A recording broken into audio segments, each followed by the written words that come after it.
Imagine a carefully constructed life, but it's not yours. An impeccable resume, an apparently stable marriage, well-educated children, paid bills, a solid career plan. To the eyes of the world, everything seems in place. But inside, something is deeply wrong. A silent restlessness begins to grow over the years. It's not exactly sadness. It's not depression in the clinical sense.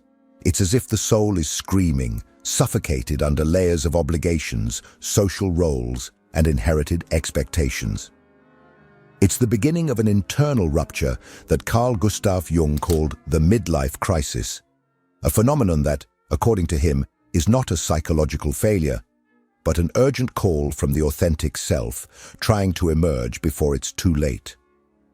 Jung observed in his patients that many arrived between the ages of 25 and 40 completely alienated from themselves. People who had perfectly followed society's script, but who, upon reaching the promised goals, financial stability, social status, professional recognition, found themselves facing a paralyzing sense of emptiness. Because deep down, they realized they had spent decades playing a character. A self shaped to please parents, teachers, partners, bosses, friends. A self designed to be accepted, not to be real. This disconnection, according to Jung, is the result of a life lived from the persona, the social mask that we are all forced to wear to function in the world. The persona is useful to a certain extent, but when it becomes the primary identity, the true self, with its authentic desires, unique talents, and deep vocation, is silenced. And the price of this is high. Chronic anxiety, hidden resentment, existential fatigue, lack of meaning, a whole life spent trying to meet external expectations, without ever asking, what if all of this is an illusion? In this video, we will explore in depth what Jung discovered about this brutal process of alienation from the true self, and more importantly, how to begin the journey back. We will talk about the concept of conscious descent, how to recognize the layers of false identity you have accumulated since childhood, and the signs that time is running out. This video is not just a theoretical analysis, it's a mirror. Because if you are listening to this and feel that something inside you is trying to awaken, perhaps this is your soul asking for rescue. Most people live and die without ever knowing themselves. Carl Jung left us a warning. There is a point of no return. A moment when, if you keep postponing the reconnection with who you really are, the self may be lost forever. This video is a call to stop running, stop delaying, stop performing, because the true you, the one that existed before the masks, the expectations and the compromises, is still there, waiting to be rediscovered. But it won't wait forever. Carl Jung was clear in his warning. The persona is not what you truly are, but what you show to the world, a compromise between the individual and society. It is the public face of the psyche, a carefully constructed armor that allows you to function, interact, be accepted, and understood within the cultural and social standards where you are inserted. But there is a fundamental problem in this construction. Over time, you begin to identify with this mask. And the more perfectly it fits the world's expectations, the more it suffocates what is genuinely yours. Since childhood, we are encouraged, or rather, trained, to play roles. A boy who cries is reprimanded. Men don't cry. A girl who expresses anger is corrected. That's ugly, be nice. The student who questions too much is called a rebel. The adult who changes careers is seen as irresponsible. At every stage of life, small pieces of our true self are molded, suppressed, or discarded in the name of acceptance. The reward is clear: recognition, conditional love, belonging. But the cost is high: the loss of one's own essence. The persona starts as a tool for adaptation, but over the years, it becomes a psychic prison. The person who once pretended to be something they were not to please their parents, never stopped pretending. The professional who learned to behave in a cold and controlled manner to maintain credibility ended up believing they have no right to vulnerability. The mother who gave up her own dreams to be present lost even the memory of what she dreamed. Thus, dissociation is born. You keep functioning, but you are no longer there inside. And that is why so many people live in silence with an anguish they cannot name. It is not necessarily sadness, nor is it some visible great trauma. It is more subtle. It is the uncomfortable perception that everything is right on the outside, but wrong on the inside. That you smile, work, post happy photos, but feel that you do not belong to your own life. This happens because the persona, no matter how efficient it is not alive. It is a representation, a social avatar, and no one can feel complete representing a role for too long. Jung warned, the more we identify with the persona, the more we distance ourselves from the self. And this distancing is not just emotional, it is existential. The feeling of emptiness, of boredom, of something missing, even when everything seems to be in place, is the self trying to manifest. But most ignore the signs, because looking at the truth is uncomfortable. Because admitting that a false identity has been constructed can seem frightening.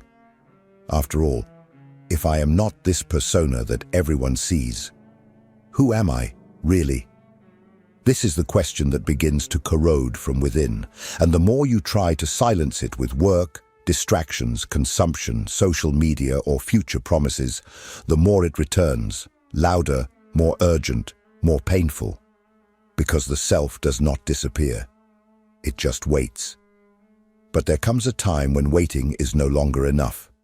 And it is at this point that something begins to crumble. An unease grows. A collapse approaches. Because behind the mask you call I, there is a real person who is trying to emerge. But before this reunion can happen, it is necessary to look at the roles you learn to play, the characters you assume to survive, please, or protect yourself. Because it is they who, without realizing it, you confused with your identity. And that is exactly what we will talk about in the next part. If this content is making sense to you, click the subscribe button and subscribe to the channel. Thank you for your support. You did not become who you are by chance. The person you see in the mirror today, with your decisions, your convictions, your behaviors, is largely the result of roles that have been conditioned since childhood. Roles that, in many cases, you never chose. They were assigned to you by your family, by school, by culture, by the system. And without realizing it, you accepted them. You learned to be the obedient child, the exemplary kid, the diligent student, the reliable employee, the responsible adult. Each of these roles came with an invisible set of rules. What you could feel, what you should hide, what was allowed to desire. Jung knew that society demands conformity. It needs stability, and for that, it shapes individuals from an early age. But the problem is that, by playing these roles for too long, you start to forget who you were before them. You confuse function with identity. The mother who gave up her own career to care for her children, for example, may begin to believe that her worth exists only while she is taking care of someone. The executive who spent decades competing in the corporate world may convince himself that his existence only makes sense if he is winning, even if it costs him his health, relationships, and inner peace. These roles are like psychic armors. They protect us, give us structure, offer recognition, but they also limit us.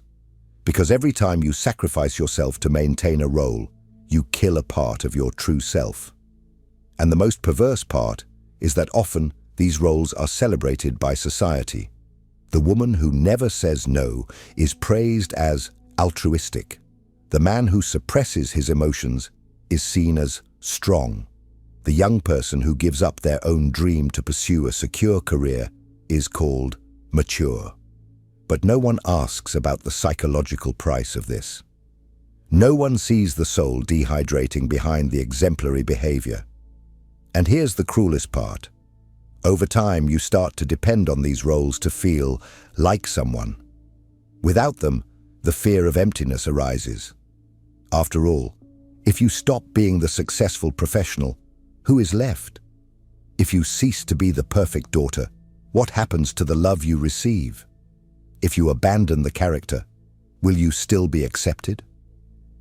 That's why so many people live in internal prison, maintaining routines they hate, sustaining relationships that no longer make sense, hiding in personalities that no longer reflect who they are, all out of fear of losing the false security that the roles offer.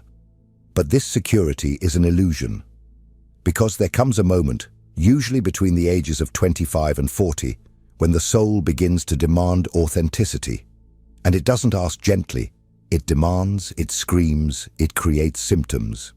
It is at this point that existential crises, emotional collapses, and silent outbursts that no one sees begin.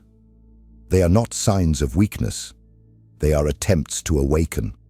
They are the self saying, "You abandoned me for too long.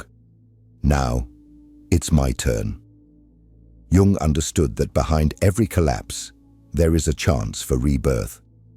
But this rebirth does not happen without pain, because it requires the deconstruction of the roles you believed were you. It requires courage to disappoint others, to lose status, to step out of autopilot and ask the questions you have avoided for decades. And these questions are the beginning of the process that Jung called conscious descent. The moment when you finally look at yourself with brutal honesty. This is what we will talk about next. How to start this internal journey without masks, without roles, and without excuses. The descent begins now. Most people believe they are suffering from stress, anxiety, or depression. They look for external explanations: excessive work, financial instability, relationships that don't work. And yes, all of this can be part of the problem. But in Carl Jung's view, the hole is much deeper. What you call depression, this fatigue that doesn't go away, this apathy that has no apparent cause, this feeling that everything has lost its color, can be something much more radical. The soul trying to wake you up before it's too late. Jung saw the so-called existential crisis as an internal rebellion, not a failure of the nervous system, but a symbolic message, a collapse constructed by the self to force you to stop. Because you have strayed too far from who you are. You have betrayed yourself for so long that you have become a stranger to yourself. And now, the emotional, spiritual, and psychic system is collapsing because it can no longer pretend. Think about it. You are tired, even while sleeping. Sad, even with reasons to be well. Irritated, even without knowing what for. You look at your life and feel you are in a place you shouldn't be. And the scariest part, you don't know where you should be. You only know it's not there. That is the crisis, the muffled scream of the soul. It's the self saying, "This life is not mine. This routine, this job, this identity is not me." But most ignore the call. They take medication, seek distractions, change the scenery, move to a new city, change partners, change jobs, and for a while it works. But then the emptiness returns, because the problem is not outside, it's inside. And as long as you don't reconnect with the most authentic part of yourself, the disconnection will continue to scream, louder, with more pain, more despair. Jung did not see this as pathology. He called it a symptom of separation from the self. Something inevitable when you spend years pleasing others, meeting expectations, suffocating desires, postponing dreams. It's like a plant that doesn't receive light. It doesn't die all at once. It wilts gradually, and you are wilting. Every day you say yes when you mean no. every goal you pursue just to show others you are capable, every version of yourself you perform to fit in. And here's the key point. Suffering is not a sign of weakness. It's a sign that there is still life within you. Because if you were completely dead inside, you wouldn't feel anything anymore. But you do feel. And feeling, even if it hurts, is a call to reconnect. The true self wants to return, but it demands space. It demands silence, courage, and truth. You need to start listening to that scream, not with fear, but with respect. Sadness has a function. The crisis has a language. And if you learn to decode it, you can transform it into a portal. Jung said that what we do not confront in our unconscious appears in our life as fate. In other words, either you face who you really are, or you will spend your life being sabotaged by everything you tried to bury. But how to start this process? How to reconnect with who you were before you learn to pretend? How to identify which parts of your life are real and which were created just to please others? This is exactly what Jung called conscious descent, a deep and brutal dive into one's own psyche. In the next part, we will understand how this process works and why it is painful, necessary, and transformative. Carl Jung believed that true transformation does not happen through a blind pursuit of happiness, but rather through the courage to face pain. He called this process conscious descent. It is not beautiful nor inspiring in the conventional sense. It is messy, uncomfortable, and often devastating. But it is necessary, because the only way to rediscover who you are is by dismantling, piece by piece, who you learn to be. The conscious descent begins with a choice: to stop pretending, to stop sustaining relationships that have already died, to stop following routines that you hate, to stop repeating mantras of gratitude for a life that does not nourish you. It does not mean going out and destroying everything. It means starting to ask, with brutal honesty, is this mine? Or did I just accept it because it was expected?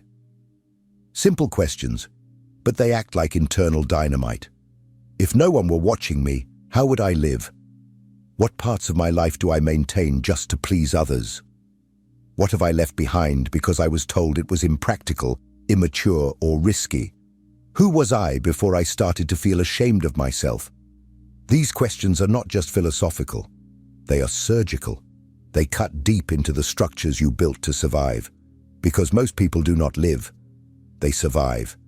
They work in jobs they cannot stand, maintain lukewarm relationships, anesthetize themselves with distractions, all to avoid the discomfort of looking inward and discovering that the life they are leading was inherited, not chosen.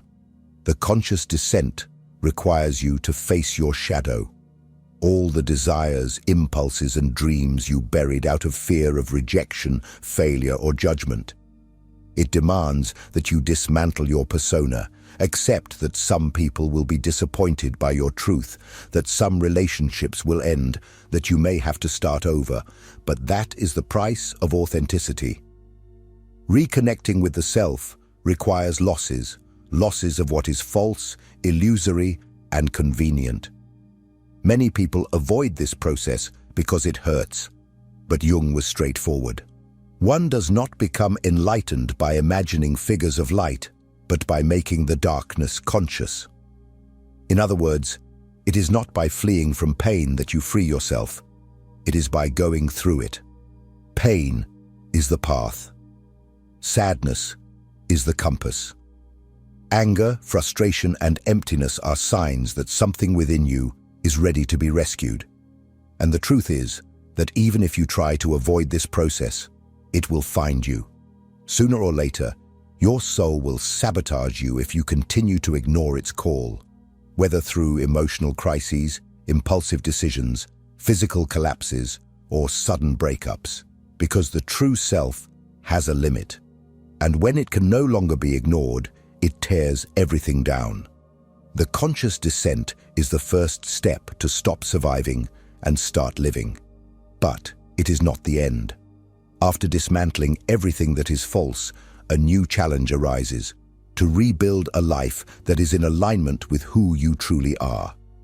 And this requires difficult choices, detachment, and, above all, the courage to disappoint those who only loved you while you were predictable. In the next part, we will talk about this breaking point, the moment when time begins to run out, when postponing reconnection is no longer an option, and the self begins to die in silence. We will discuss the point of no return, and what happens when you leave for later what you should be doing now. If what you're hearing resonates with you, you'll find real value in my ebooks. Beyond the Shadow breaks down Jung's core ideas, while Dialogues with the Unconscious gives you a 30-day path to apply them in your life. Both are linked in the pinned comment. There comes a moment in life when procrastination becomes a slow form of psychic suicide. When you already know, even if intuitively, that something needs to change, but you keep pushing it aside. You say you will leave that job when you are more stable, that you will end that relationship when the other person is ready, that you will start writing, painting, dreaming when you have time. You come up with sophisticated, rational, adult excuses. But the harsh truth is one: you are drifting further away from who you really are. Carl Jung warned that there is a point of no return, a moment when, if reconnection with the self does not happen, you may spend the rest of your life as a stranger in your own skin. And the worst part? Most people don't even realize when that moment has arrived, because it doesn't come with an alarm. It comes with conformity, with that feeling of this is just how it is, with the normalization of boredom, emptiness, and mediocrity disguised as maturity. You start to accept less from life. You begin to convince yourself that your dreams were childish, that happiness is an idealized concept, that authenticity is a luxury few can afford. And this is how the self begins to die. Not with a shout, but with silence. A silence where, inside, you have already given up. You just haven't told anyone yet. But the self doesn't die all at once. It gives signs. Small acts of rebellion, an annoyance with routine, an outburst of anger seemingly without reason, a desire to disappear, to start over from scratch, to flee to anywhere you can simply be yourself. These impulses are not weaknesses. They are your last alerts. And if you keep ignoring them, the soul closes off. What remains is a functioning body, but not a living one, a face that smiles but does not feel, a life where everything seems okay, and for that reason, it is unbearable. The good news is that as long as there is discomfort, there is still life. There is still time, but not forever. So what to do practically to prevent this erasure of the self? How to start reconnecting before it's too late? Here are 3 initial movements, simple yet profoundly transformative. Recover something that was yours. Remember what you used to do before you started to mold yourself.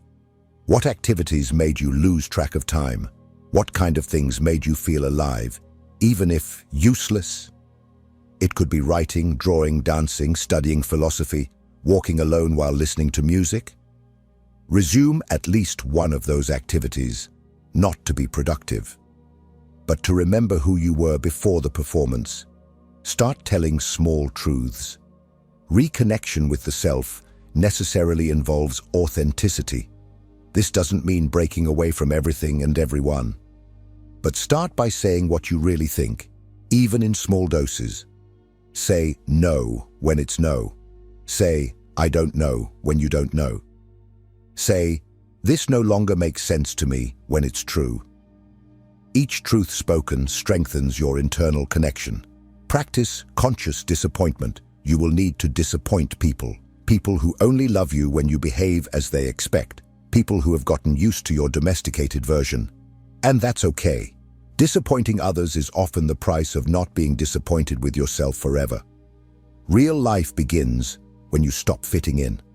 When you accept that the true self is, yes, uncomfortable, unpredictable, and for that reason, alive.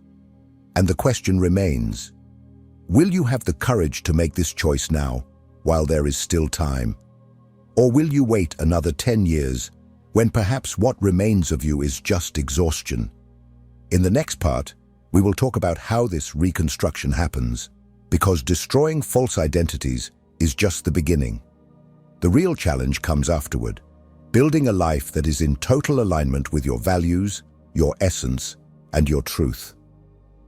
It's time to understand what it means in practice to live as the authentic self. After everything crumbles, the false identities, the imposed roles, the inherited goals, a vacant ground remains. Scary, silent, but finally true. And that's where the real work begins. Because destroying what you are not is just the first step. The true journey is the construction of a life that aligns with who you truly are. Not what others expect of you, not what society validates, but what your soul demands, even if the whole world doesn't understand. This reconstruction is not about creating a new persona. It's about giving concrete form to the self. Jung said that the self is the archetype of wholeness, the integration of everything you are, light and shadow, reason and instinct, will and fear. Reconnecting with it means taking the radical responsibility to live a life with real meaning, even if it puts you on a collision course with everything that once seemed safe. But where do you start? With discomfort. Yes, discomfort is your new guide. If you are comfortable all the time, you are probably still acting. The true self is not domesticated. It has opinions, it has desires, it has wants that do not ask for permission to exist. And when you start to listen to it, conflicts inevitably arise. With family, with friends, with the work environment, and most importantly, with the previous version of yourself. But these conflicts are signs of progress. Because now, finally, you are alive. You are pulsing inside. You may feel fear, yes, but you also feel excitement. You may feel doubt, but you also feel power. There is a different vibration when you start to live as who you are, and not as who you were trained to be. In practice, living from the self means conscious choices. Choosing activities that nourish your soul, not just your resume. Establishing relationships where you can be whole, not just useful. Making decisions that lead you toward what makes sense, even if you don't yet know exactly where it will lead. Defending your inner space, even when the outside world demands performance. This is where many people give up. Because the path of the self is lonely at first. There is no script, no guarantee, no validation. But there is truth. And a life based on truth, no matter how challenging, is infinitely lighter than a life sustained by lies. Jung said that the greatest privilege of life is becoming who you really are. But this is not an automatic right. It is an achievement, a continuous process. You will need to relearn to listen to yourself. You will need to endure the loneliness of not fitting in. You will need to say goodbye to parts of yourself that have been functional for a long time, but that no longer have a place in your new story. And this new story is not built in a hurry. It is built with presence, with small daily choices toward authenticity, with rituals that reconnect you with your essence, meditation, writing, silence, nature, art, with the courage to expose yourself even when you are still discovering who you are. Living from the self is being whole even amidst chaos. It is staying true even when everything asks you to give in. If you have made it this far in this video, you may be at this exact point in the journey. With the masks on the floor, looking at the shards and trying to understand how to rebuild everything, but this time, for real. And if that is your case, I want you to comment below. It's time to be me. This will be your commitment to the process. The first brick of a new life. If this message resonated with you like the video, share it with someone who needs to hear this. And above all, keep going. Because the next video is also essential on this journey, and your soul is just beginning to awaken.